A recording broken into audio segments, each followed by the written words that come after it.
Hello and welcome to How to Login. In this video, I'm going to teach you how you can delete and reinstall AOL Mail on your phone. So let's go ahead and start the video without wasting any more time now. Go ahead and locate AOL Mail. Tap on AOL Mail and click on Uninstall.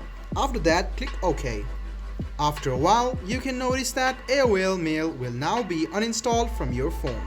What you need to do to reinstall it is go to the Play Store. Open Play Store on your phone and search for AOL. After you search for it, it will appear.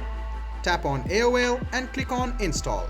Talking about AOL, you can see that AOL is an app which will simplify your digital life with AOL Mail. It is secure and fast email service which will also provide you some news and weather reports. You can use this app and it can easily be an alternative for Gmail or your Yahoo Mail. So guys, this is how you delete and reinstall AOL Mail on your phone. I hope this video was helpful for you.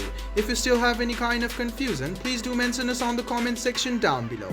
Like the video, subscribe to the channel and do hit the bell button for more. Hope to see you in the next video as well. Until then, goodbye, take care and make sure you enjoy.